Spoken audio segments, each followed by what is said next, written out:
Hello, my name is Matisse Cavodi. I'd like to welcome guys to my channel. Today we're going to talk about Standoff, the Assault on Pleasant Hill.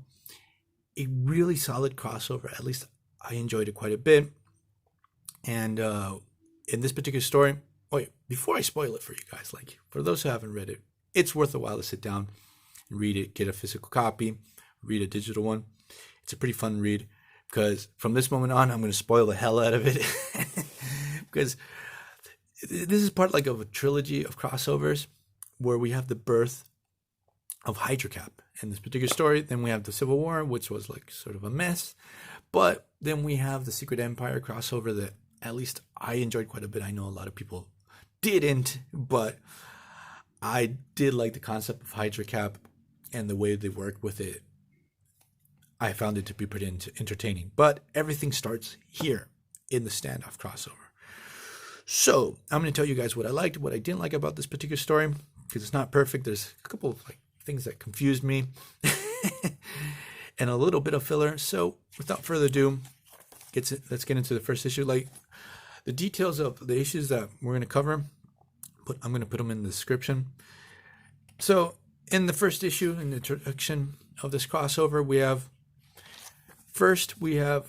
Winter Soldier. He storms this Black Ops SHIELD base. They're sort of up to no good. They have this secret agenda that we're going to discover further on. He goes into the place to find out what's going on. Shit happens. There's a large explosion. And what was actually going on is they were experimenting with different shards of different cosmic cubes.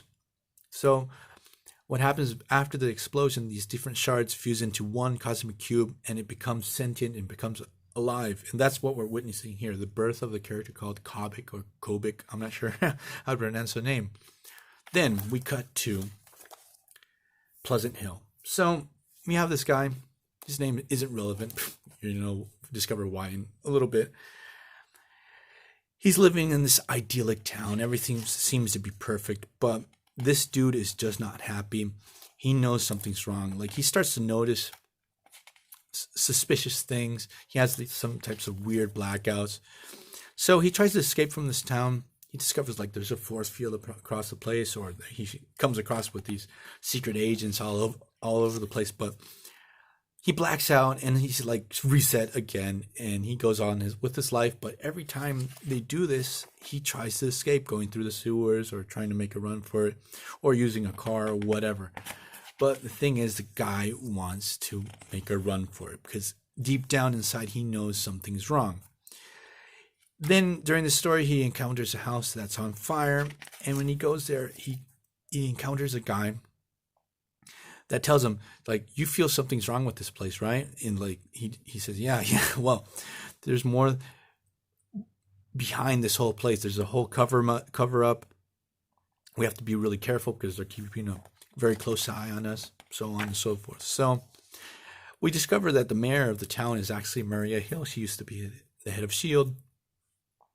and right-hand lady to Steve Rogers, who was actually the head of S.H.I.E.L.D. during this particular time in Marvel. And she tries to convince the guys, look, don't fuck things up. This is a real good town. Life's good here. But the blonde dude goes back to the mysterious guy in the fire. The mysterious dude tells him, look, everything here's an illusion. He's the fixer. And the blonde dude is Baron Zemo, a character that I love. And they do a fantastic job using him as a villain in the story. The way he's written, and just, he's evil as fuck in this story. It's really well written. So let's get into this crossover. So as the story progresses, we have Falcon Cap, who's not on the up and up with S.H.I.E.L.D. He's having problems with them, some level of conflict with S.H.I.E.L.D. And also, because of this conflict, there's friction between Falcon Cap and Captain America. Well, it's Steve Rogers, sorry. So, while Falcon Cap is trying to discover the identity of this hacker, I can't remember the name of the hacker. He has this secret code name. Captain has a little chat with Winter Soldier, and Winter Soldier tells Cap, look, I stormed a secret S.H.I.E.L.D. base the other day. They were experimenting with the Cosmic Cube. I know you told them told Maria Hill, you can't experiment with the cube anymore. You have to find out what the hell is going on. So Cap wasn't aware of these secret experiments, so he's really pissed off. And Falcon Cap discovers that the hacker that was like giving all this, feeding Falcon Cap all this information that he was using, and also lead to Falcon Cap discovering Pleasant Hill, was actually Rick Jones. So classic character. Get this weird story that when he got depowered, he used to be the Abomination for a while. His brain obtained these insane new capabilities of intuitive learning, so he put himself to learn how to hack computers and stuff like that. So that feels a little bit contrived, but okay, Rick Jones is a hacker now. So what happens? Maria Hill arrives, fetches Captain America. It's like she knows Captain America is going to be really pissed, so he takes Cap to Pleasant Hill and shows what the hell they're doing in this place, in this secret place, which actually is a prison. And what they were doing with the cosmic cubes are actually giving all the villains new identities, a new lease of life, and living in a really beautiful place. It's really ethically very questionable what they're doing, but also on the same hand, and on the other hand, it's like giving these guys a new lease on life. So it's really an interesting concept. And the sentient cosmic cube, the shards, have become this little girl called Kubik. And so her powers are keeping this whole place running. As this is going on, Fixer and Baron Zemo are like waking up all the villains progressively. So basically, Baron Zemo is going to have at his disposal a villain army. So Zemo sends Nitro to blow up the headquarters of Pleasant Hill, the SHIELD headquarters. He blows up the place, and here's where the shit really hits the fan. You see all the villains waking up, and like some of the identities that these villains had while they were in Pleasant Hill are like hilarious. Like Tiger Shark was a shark in an aquarium. This classic Marvel monster, I don't remember his name, was actually like a dog. And this shot here with Baron Zemo with the army of villains here is just awesome. So what happens in this story as it progresses? We have the Uncanny Avengers. There's an incident with Wrecker. He's like driving like crazy through the city. He seemed to be spooked. And once they stop Wrecker, they discover that he's trying to escape from Pleasant Hill. Like he was awakened and he just flipped out. He's like, what the hell went down? I have to get out of here. He's trying to escape Pleasant Hill. And this leads to the Uncanny Avengers trying to investigate what was going down in that place. Maria Hill arrives, decides to take the Uncanny Avengers to Pleasant Hill to show them around.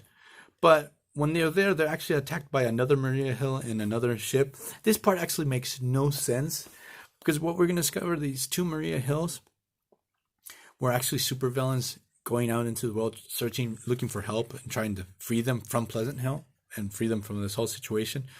So this whole attack doesn't make sense further down the line. Like when you read the story, you're going to understand what I'm talking about. So, because in the next chapter, we have the other Avengers lineup that was during the Mark Waid run. They're approached by Maria Hill because they also had to deal with another villain that escaped from Pleasant Hill. So they bring the guy in. Iron Man discovers the whole Pleasant Hill situation. When they arrive, you see the attack from the other side.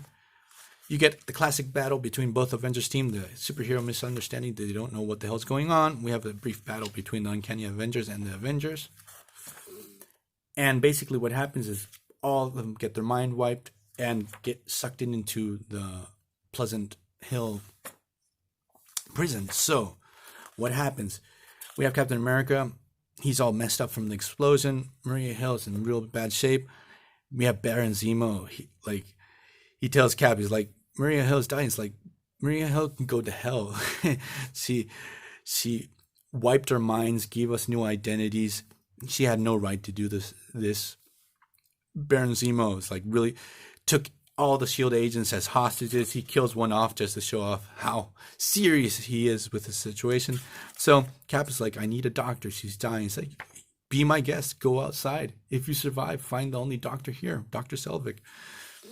Cap goes out. A priest gives him a hand. Here's another inconsistency. You had Wrecker trying to escape Pleasant Hill. in the previous chapter.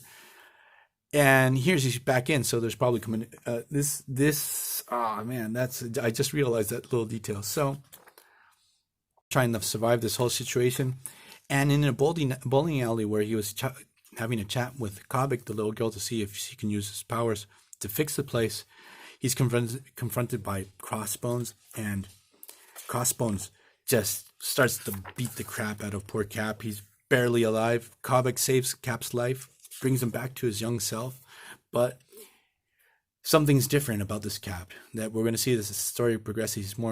He's more violent, he's more aggressive, and this is basically the birth of Hydra Cap. Then the next chapter we have, it's just like, I've seen this type of story where somebody wakes up and they don't, basically what happened at the beginning, but with the Avengers, they realize something isn't right. One character realizes the situation and starts waking up all the other characters. So you sort of have the same situation twice in one story. So I felt like this was like shameless filler. They could have done it in a different way. The art is really good. The whole battles, all the villains, like I really enjoyed the use of all these really obscure super villains out there. So what happens is the villains are trying to take down the menace of the Avengers, trying to hunt down Kobik. The whole situation of young Cap is back. Is he going to be the new Captain America? Is he going to keep the whole shield? So there's a certain level of friction there.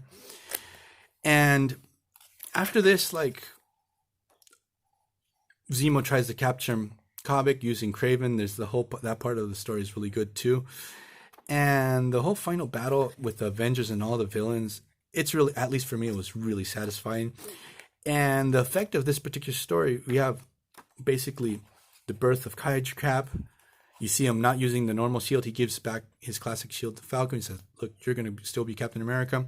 You see it's an offensive weapon, not a classically defensive weapon like his shield, even though he does use it offensively.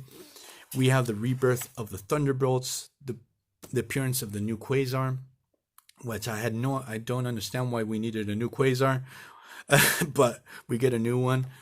We have the return of the Red Skull. So this story does set up quite a bit, and it was a lot of fun. So see you guys next time. Bye.